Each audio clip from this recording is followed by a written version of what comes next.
Hoy vamos a hacer humintas a la olla bolivianas, pero en inglés, así que este es un video de práctica y uso del inglés. Quédate y aprende nuevo vocabulario también. To make humintas, you will need corn on the cob, lard or vegetable shortening, any seeds, sugar, salt, cinnamon, and cheese. First, we start by cutting the corn as shown in the video, about 5 centimeters from the base, making a straight cut around the cob. This helps us keep the husks in good condition. Next, we peel off each layer and separate the good husks from the damaged ones. Then, we remove the base so the corn is completely clean. This process is usually done as a team. While one person peels the corn, another can start removing the kernels. You can do this with a knife or by hand. I personally prefer using my hands. It's easier. First, remove one row of kernels, and then, with the space created, continue using the base of your thumb to push the kernels off.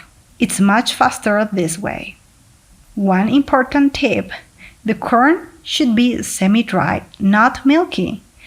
Otherwise, the mixture will turn out too watery.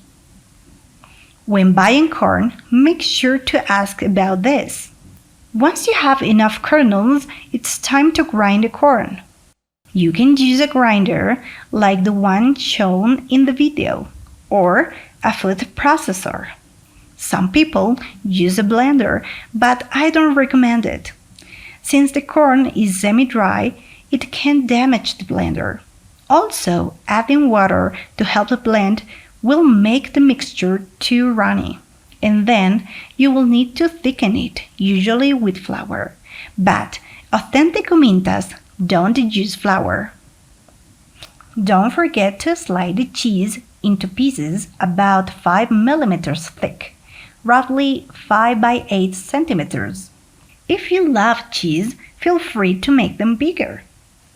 Now, once your corn is ground, melt the lard or shortening. Mix it with the corn and add sugar, salt, cinnamon, and any seeds. As for measurements, in my family we cook by eye. The key is to taste a small amount and adjust the balance. Mix everything very well because the fat will start to solidify. Meanwhile, prepare your pot.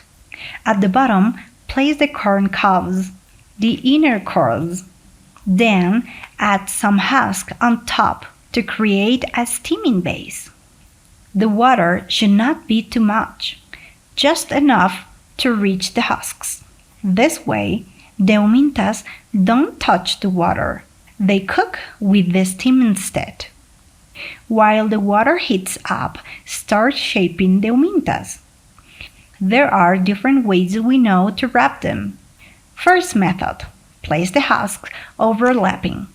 Add a spoonful of the mixture, then a slice of cheese, and another spoonful on top. Fold the ends toward the center and secure it with a strip made from the husk. Second method, roll one husk into a cone shape. Fold the tip to close it. Add the mixture, cheese, and more mixture. Then cover it with another husk. Once the water is boiling, place the humintas inside the pot. Let them cook for about 1 hour over medium heat. Check regularly and add water if needed. Halfway through cooking, rearrange them so they cook evenly. You usually get 1 huminta per corn cob, and that's it. You can enjoy them with coffee or anything you like. If you prefer, you can also bake them. They'll be slightly drier than this one, but it's another option. If you choose this option, just bake them until the husks turn the dark golden color. That's all. Thank you for watching this video.